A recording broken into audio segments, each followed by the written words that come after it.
Good morning, everyone. Welcome to Pre-Market News and Views by Money Stocks. Today is July 12th, 2011. Let's get right into these markets here. Look at these charts. See, the futures are trading down about 5.5 points at the moment. They just caught a little bit of a bid.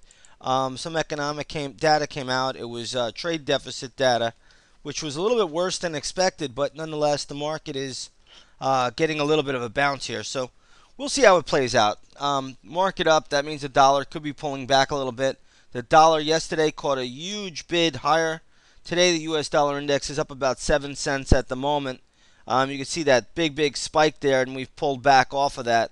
So again, dollar moving down a little bit will help these markets inflate a little bit. So we'll see how that plays out. Let me just go to the U.S. dollar index here, and I'm just going to move this over to 24-hour time frame. And here you can see the U.S. dollar index trading a little bit lower off the highs. Did reach $77.18 this morning. Now trading at $76.44. So you can see really overnight how the dollar peaked out right around 350 in the morning.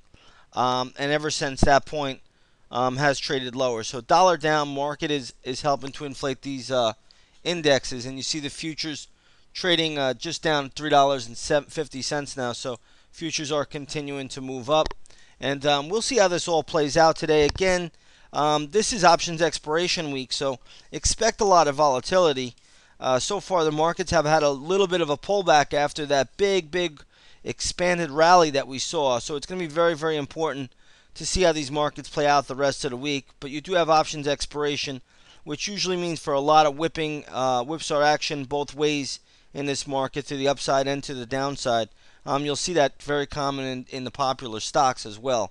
So again, we'll see how this all plays out. Right now, the markets are getting a little bit of a bounce off the lows, but nonetheless, they are trading lower on the session. Now, a couple things to watch. Oil is lower today by about 45 cents to around $94.70. Let's take a look at the USO ahead of the opening bell. Here you'll see the USO is trading off the lows as well, but it was down to 36.80. Now trading at 37.13. Yesterday it closed at 37.29, so not really that big a deal. Let's take a look at GLD this morning. GLD did sell off sharply and has rallied back up to the 151.25 level where it is trading at the moment. Yesterday GLD closed at 151.59, so trading down a little bit, but off the lows of the day. And SLV, which is silver, that also was trading much lower, down to the 34 level this morning. Now trading at 34.40. Yesterday it closed at 34.90. So commodities continue to be on the weaker side today, and we'll see how that plays out a little bit later. But if the dollar does move lower, most commodities may inflate. However, commodities aren't looking as strong as of late, so that is worth taking note. Now, a couple things to go over from last night. One, the Asian markets really tanked. What can you say? Shanghai was down 1.7%. Hang Seng was down 3%. That was almost a 700-point decline on the Hang Seng, which is the Hong Kong markets. Then you had the Nikkei down 1.4%, which was another 143 points down for the Nikkei 225. Australia was down 1.8%.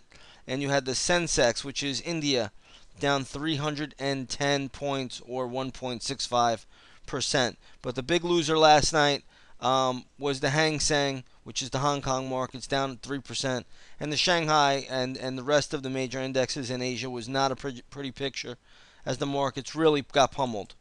Okay, today in Europe you have all of the major indexes down about 1% or a little bit more. You did have short-term notes on Italian debt yields spiking. A huge spike last night, or this morning I should say, and that definitely is a negative. Things have calmed down over there a little while ago, but nonetheless, just a big ugly mess in Europe, and that should continue for a while. Maybe we'll get a little resolution short term, but again, after Italy, you have Spain, or maybe you have Spain before Italy. Maybe you have Belgium.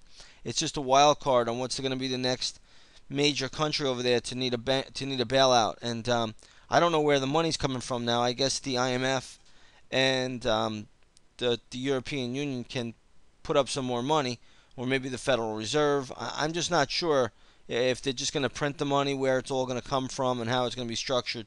But nonetheless, it's all just dilution.